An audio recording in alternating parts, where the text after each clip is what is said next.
Bonjour à tous, bienvenue dans cette nouvelle émission. Donc je vais emprunter le concept des conseils de lecture à mes confrères Jonathan Sturel et Nicolas Champion, donc de Bibliothéca, et Nicolas Champion qui vient de réaliser une vidéo sur Hérodote, le père de l'histoire.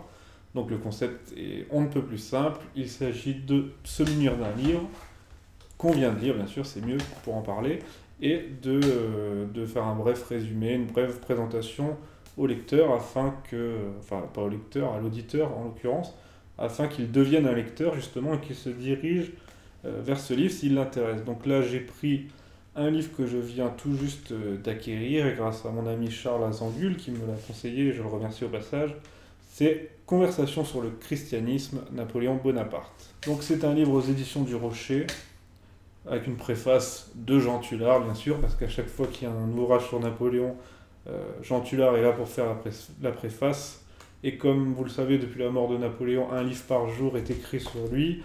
Je pense que le téléphone de Jean Tullard doit beaucoup sonner, et je me demande s'il trouve encore des choses originales à dire dans ses préfaces. Mais bon. C'est un livre qui recueille... Alors attendez, c'est un recueil. La source originelle, c'est des passages d'un livre qui s'intitule Sentiments de Napoléon Ier sur le christianisme, conversation religieuse, recueillie donc à Sainte-Hélène par Monsieur le général comte de Montholon, et le tout écrit par Monsieur le chevalier de Beauterne. Donc le livre est paru en 1843, mais ceci n'est qu'un recueil des meilleurs passages du livre, le livre original faisant près de 400 pages, je crois. Donc ici, c'est une petite compilation, on va dire, des meilleurs passages et des meilleures réflexions de l'empereur sur la religion et le christianisme, mais pas que sur le christianisme, et on va le voir. Donc, comme je le disais, on va s'attaquer tout de suite au cœur du sujet. Donc, on a l'habitude d'avoir une image assez froide de Napoléon. On nous montre un Napoléon calculateur, manipulateur, qui se sert des religions comme il se servait de n'importe quelle autre organisation politique afin d'arriver à ses fins. Et bien justement, dans ce livre, on rencontre au contraire un Napoléon assez profond. Après, on dira peut-être que c'est l'effet Sainte-Hélène, parce que toutes les conversations qui sont dans ce livre ont été recueillies à Sainte-Hélène. Donc Napoléon est sur la fin de sa vie, il sait qu'il va mourir ici. On pourrait penser peut-être qu'il se repent et qu'il essaie de se rapprocher de la religion parce qu'il a mauvaise conscience quelque part. On pourrait penser que c'est hypocrite comme comportement, mais personnellement je ne pense pas. Parce que, comme on nous l'apprend en page 18, par exemple, quand Napoléon s'adresse au pape, alors qu'il est encore empereur et qu'il est encore en plein dans ses fonctions, le pape court après Napoléon pour le confesser. Et Napoléon lui répond Santo Padre, je suis occupé à présent quand je serai plus vieux. Donc on voit que c'était déjà quelque chose qui était dans l'esprit de Napoléon et qu'il avait l'intention de faire. Alors j'aurais aussi une citation de Beauterne qui résume bien la situation, je trouve. Alors comme homme, Napoléon croyait, comme roi, il jugeait la religion une nécessité, un moyen puissant pour gouverner. Voilà, ça résume un peu le personnage qui, en tant que dirigeant, ne pouvait se permettre que d'être pragmatique. Et une fois sur la fin de sa vie, et comme homme en privé, il était donc croyant, c'est ce que nous dit Montholon. Non, c'est ce que nous dit, oui, Montholon, c'est ce que dit Montholon à Beauterne. Alors, l'esprit du livre et l'état d'esprit de l'empereur, on pourrait le résumer en quelques citations issues du livre. Alors, déjà, la première phrase de son testament annonce la couleur.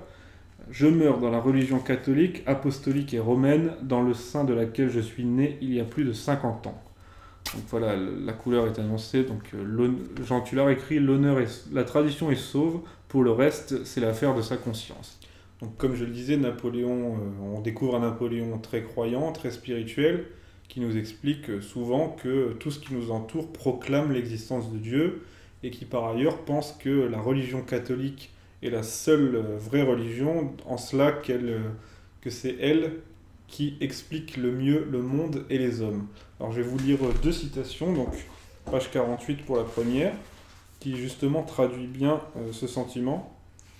Donc à propos du dogme catholique, Napoléon écrit « Rejetez-le, le monde est une énigme, acceptez-le, vous avez une admirable solution de l'histoire de l'homme. » Et une deuxième citation, page 31. une à propos de la Bible, que j'avais pas prévu de vous lire, mais là je tombe dessus. Tous les mots y sont scellés et solidaires l'un de l'autre, comme les pierres d'un même édifice. Enfin, une autre citation, la religion chrétienne n'est pas de l'idéologie ni de la métaphysique, mais une règle pratique qui dirige les actions de l'homme, qui le corrige, le conseille et l'assiste dans toute sa conduite. La Bible offre une série complète de faits et d'hommes historiques pour expliquer le temps et l'éternité, telle qu'aucune autre religion n'est à même d'en offrir. Si ce n'est pas la vraie religion, on est excusable de s'y tromper, car tout cela est grand et digne de Dieu. Donc là, on voit un Napoléon qui pense sincèrement que la religion catholique est la religion qui explique le mieux le monde et tout ce qui nous entoure. Il trouve aussi C'est marrant parce que Napoléon était assez rationnel dans la façon dont il explique en quoi la religion catholique est la vraie, et en même temps il rejette le rationalisme, mais bon, on sait Napoléon présent et très compétent sur les deux tableaux. Donc pour lui, le fait que la religion catholique soit au-dessus des autres et soit la seule vraie religion, ça s'explique également par le martyre des chrétiens, depuis les premiers siècles. Napoléon pense que le martyre des chrétiens et en premier lieu le martyre du Christ ne peuvent s'expliquer que de manière surnaturelle. Page 35 par exemple, on peut lire « Le sang des chrétiens coule à flot, ils meurent en baisant la main qui les tue, l'âme seule proteste pendant que le corps se livre à toutes les tortures. Partout les chrétiens succombent et partout ce sont eux qui triomphent. » Pour Napoléon, c'est quelque chose de tellement beau, de tellement inexplicable que des gens qui baissent la tête réussissent ainsi à, entre guillemets, à conquérir le monde, que ça ne peut que traduire si je puis dire, la véracité et la supériorité de la foi qu'il professe. Donc ça, c'est une pensée qui est très présente chez Napoléon et qui l'explique aussi par la survie de l'Église à travers les siècles. Donc vous connaissez cette phrase qui est très connue, « Les peuples passent, les trônes croulent et l'Église demeure ».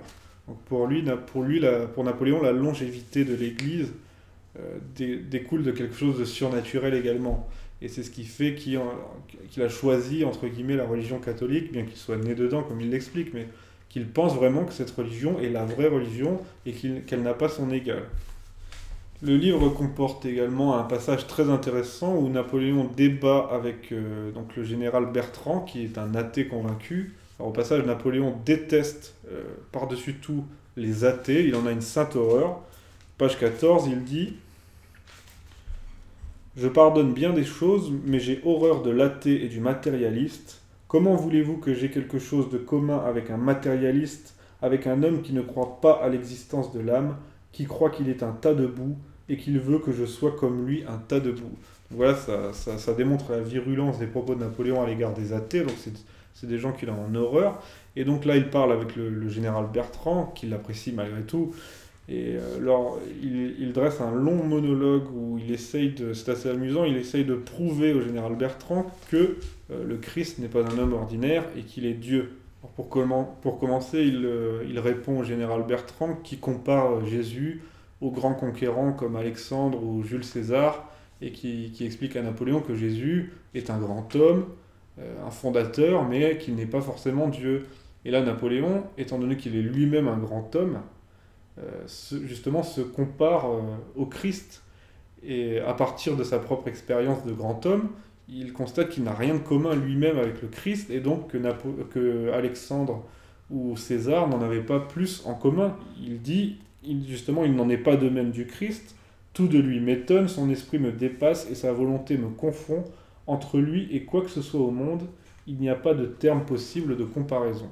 De la même manière, il constate que l'influence militaire, par exemple, d'Alexandre ou de César, se sont arrêtées, grosso modo, avec leur mort, alors que Jésus continue à avoir une influence énorme, à avoir des gens qui meurent pour lui, qui se sacrifient, qui se donnent en martyr pour lui, alors même qu'il est mort à l'époque, il y a plus de 1800 ans. Donc pour Napoléon, il n'y a pas de comparaison possible entre des gens comme César et Alexandre et Jésus. Alors je ferai juste une petite parenthèse sur un sujet qu'on trouve beaucoup sur Internet. Et je tiens à vous dire que ce livre, Revenez venait entre guillemets faire taire certains prosélytes qui affirment sur Internet et ailleurs que Napoléon serait musulman en se basant sur les déclarations de l'empereur lors de la campagne d'Égypte. Alors bon, le 15 mai 1818, Napoléon déclare à Montholon: les conquérants doivent savoir être musulmans en Égypte, catholiques en France. Et bien ça, c'est ce que les prosélytes justement n'ont pas compris, c'est qu'en Égypte, Napoléon flattait l'islam et le Coran dans des buts de conquête et de domination. Et à partir de là, certaines personnes se plaisent à dire que Napoléon était musulman et qu'il aurait vécu et serait mort dans la tradition musulmane, ce que contredit son propre testament, mais bon, c'est pas grave. Je vais juste vous citer quelques petites citations pour mettre fin, entre guillemets, à ce débat. Donc au général Bertrand, Napoléon, toujours à Sainte-Hélène, dans le cadre du livre, il dit, je cite, « L'esprit de Mahomet, ou plutôt son imagination, a fait tous les frais de tous les autres dogmes de l'Alcoran, livre plein de confusion et d'obscurité. » De même, il déclare, « L'Alcoran n'est vraiment qu'un système hardi de domination et d'envahissement politique.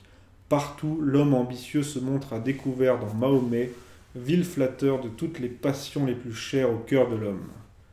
De plus, ce faux prophète ne s'adresse qu'à une seule nation. » Et plus loin, il le qualifie d'imposteur. Donc voilà, pour moi, le débat est clos. Une autre religion qui est dans le collimateur de l'empereur, c'est le protestantisme. L'empereur, dans ce livre, se montre très dur à l'égard du protestantisme. Pour lui, c'est la religion de la raison et de l'égoïsme. Alors il fait une comparaison entre le catholicisme, qui est la religion du pouvoir et de la société, et le protestantisme, qui est pour lui la doctrine de la révolte et de l'égoïsme. Le catholicisme, c'est la mère de la paix et de l'union, alors que l'hérésie protestante, c'est un éternel facteur de division, un ferment de haine et d'orgueil et un appel à toutes les passions. Donc Napoléon n'aime vraiment pas le protestantisme. Pour lui, c'est l'avènement de la raison suprême et le fait que chacun soit libre d'interpréter l'évangile à sa sauce, pour lui, ne peut être qu'un facteur d'anarchie, de division et d'égarement.